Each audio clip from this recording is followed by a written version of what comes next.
చూశారు, ప్యానెల్లో ఉన్న మెంబర్లు చూశారు, మీరు కూడా చూశారు. సరే, ఇవన్నీ పక్కన పెడదాం.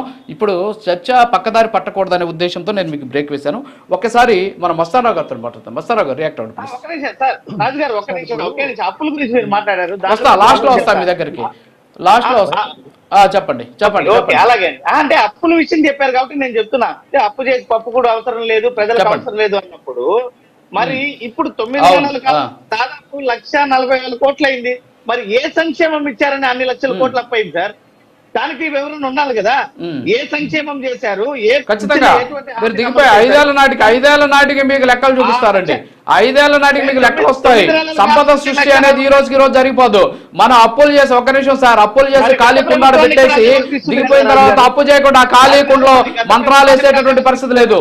5 సంవత్సరాలు అనేది ఇక్కడ ప్రామాణికం. 5 ఏళ్ళు అనేది ప్రామాణికం. ఈ 5 ఏళ్లలో వాళ్ళు సంపద సృష్టించకపోతే మీరు కాలర్ పట్టుకొని అడగండి, ప్రశ్నించండి. ఈ రోజు అప్పులు చేస్తున్నారంటే మరి మీరు ఖాళీ కుండ పెట్టిపోయినప్పుడు ఏం చేయాలా? ఖాళీ కుండ తోటి పెట్టి జనాలకి ఊరికే వాసన చూపిస్తే సరిపోద్దంటారా? ఒక్క నిమిషం ఆగండి సార్, ఒక్క నిమిషం ఆగండి. అది సరైనటువంటి వాదన కాదు. టైం అవుతుంది మనకు. ఒక్క నిమిషం ఆగండి సార్ ప్లీజ్. మస్తాన్ రావు గారు రియాక్ట్ అవ్వండి.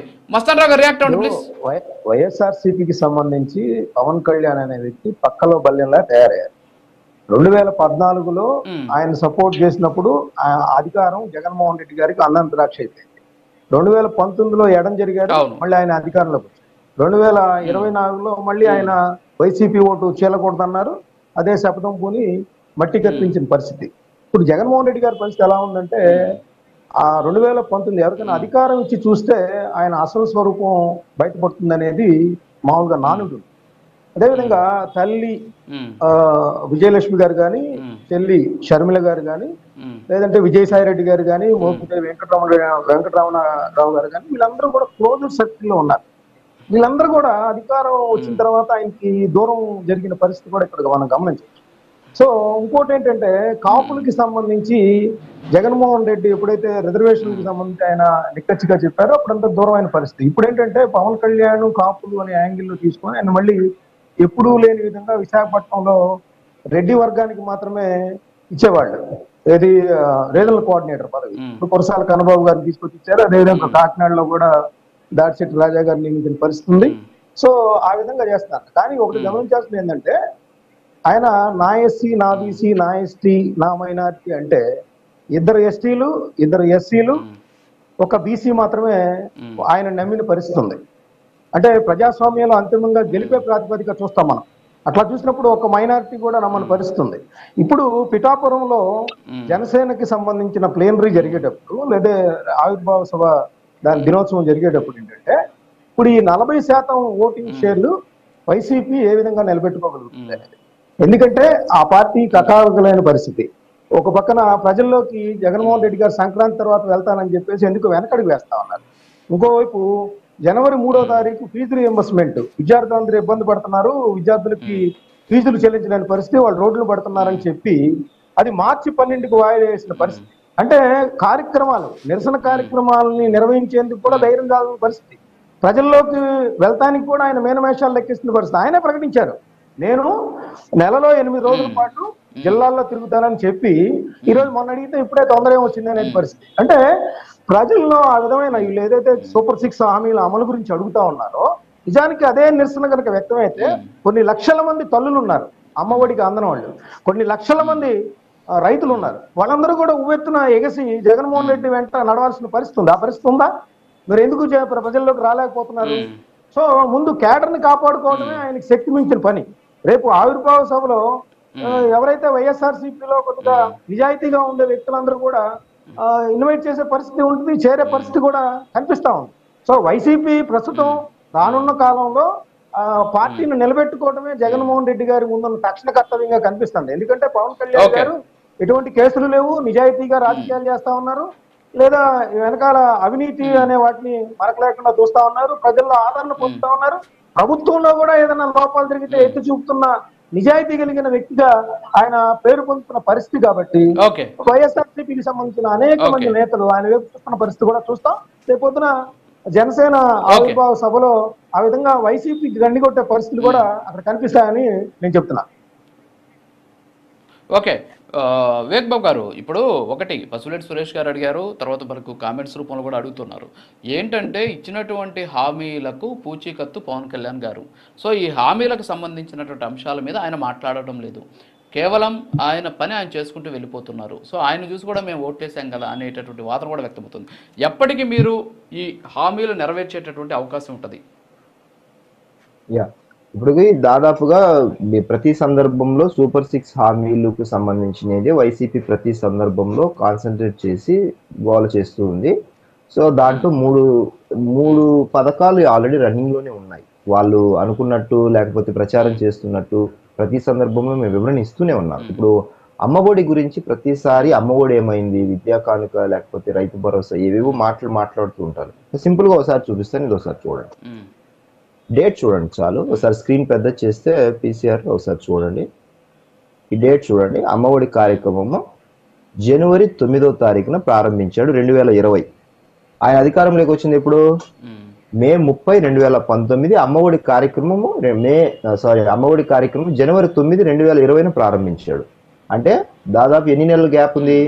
8-9 నెలల గ్యాప్ ఉంది. 8 నెలల గ్యాప్ ఉంది. ఆయన అధికారంలో చేపట్టిన తర్వాత వదిలిన మొట్టమొదటి కార్యక్రమం ఆయన నవరత్నాల ద్వారా చెప్పిన కార్యక్రమం. ఇందాక మన వైసీపీ ప్రతినిధి అన్నారు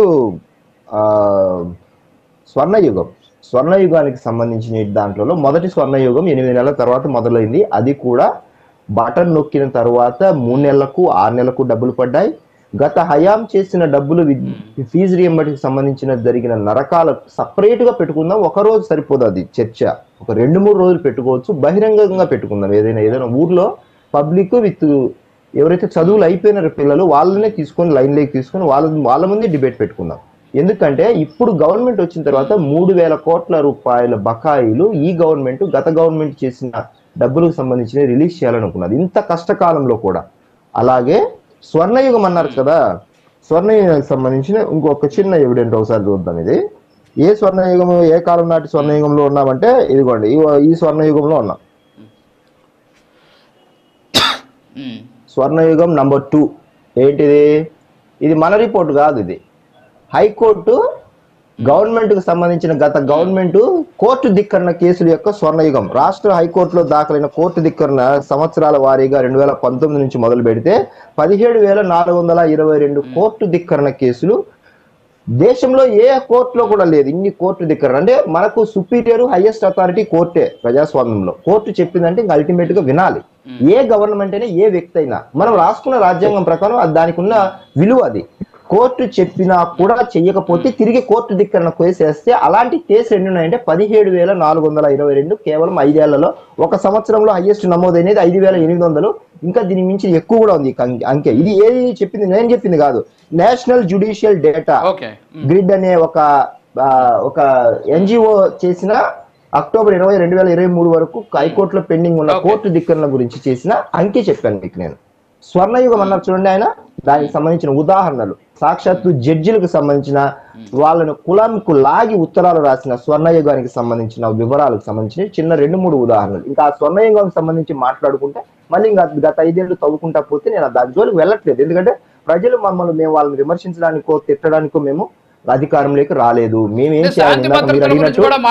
ప్రతిసారి వైసీపీకి సంబంధించినటువంటి నాయకులు ప్రతిసారి కూడా శాంతి భద్రతలు, తర్వాత పిఠాపురంలో అమ్మాయిల మీద అఘాయితాలు జరుగుతున్నాయి అనేటువంటి అంశాన్ని ప్రతిసారి కూడా లేవనెత్తుతున్నారు. వాటి సమాధానం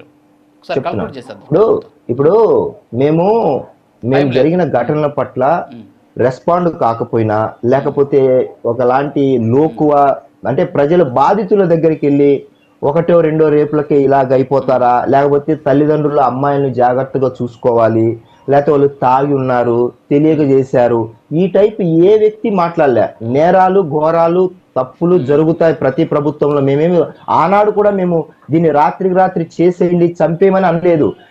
మీరు ఎంత త్వరగా రియాక్ట్ అయ్యారు, మీరు ఎంత త్వరగా చర్యలు తీసుకున్నారు అనే దాని మీదనే ప్రభుత్వ విలువ ఆధారపడి ఉంటుంది. మేము అదే అడిగాము. మీరు బాధితుల దగ్గరికే పోయి బాధపడకండి, ఇదేం పెద్ద విషయం కాదు, ఏదో నిద్రమత్తులో చేసినాడు, తాగిన మత్తులో చేశారు, ఇలాంటి వ్యాఖ్యలు చేశారు బాధితుల దగ్గరికి వెళ్ళి. దాని ఒకటానికి ఏదో అయిపోయిందని ఎందుకు ఒకరేపుకే పెద్ద బాధపడిపోతున్నారని గతంలో మంత్రుల తాలూకు వ్యక్తులు మాట్లాడిన మాటలకు మేము తప్పు అలాంటి మాటలు మాట్లాడకూడదని రియాక్ట్ అయ్యాము. మేము బాధితుల పక్షాన్ని నిలబడుతున్నాము, తప్పు చేసిన ప్రతి ఒక్కరిని ఇమీడియట్ గా కస్టడీకి తీసుకుంటున్నాము, వాడిని రిమాండ్ చేస్తున్నాము, కోర్టు మెట్లు ఎక్కిస్తున్నాము. మేము ఎంతో స్పీడ్ గా రెస్పాండ్ అవుతున్నాం. అలాగే నేర చరిత్రకు సంబంధించిన డీజీపీ గారు తీసిన లెక్కల ప్రకారం నేర చరిత్ర తగ్గుతూ వస్తోంది. మా హయాంలో ఈ 8 నెలల కాలంలో నిరంతరం మానిటరింగ్ జరుగుతుంది. ఎక్కడైనా ఒకవేళ ఘటన అనుకోని ఘటనలు, తప్పుడు ఘటనలు జరిగిన వెంటనే కూడా దురదృష్టవశాత్తు వాటిని వెంటనే సురేష్ గారు ఒక 30 సెకండ్స్ మాట్లాడండి, క్లోజ్ చేద్దాం. 30 సెకండ్స్. నేను ఒకటే చెప్తున్నాను సార్, ఇప్పుడు మాట్లాడుతున్నారు గతంలో మా గతాన్ని వదిలేయండి సార్. గతం సరే ఓకే, ఇప్పుడు మేము యాక్సెప్ట్ చేసాం కదా, 11 సీట్స్ అంటున్నారు.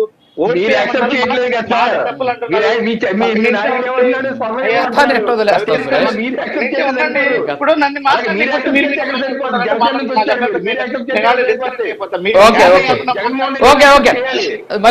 మళ్ళీ ఒకసారి ఇంకోసారి మాట్లాడదాం. ఓకే క్లోజ్ చేద్దామండి. Okay thank you. ఇది వాళ్ళ హాట్ టాపిక్. క్లోజ్ చేద్దాం సార్, క్లోజ్ చేద్దాం ప్లీజ్. వివేక్ బాబు గారు.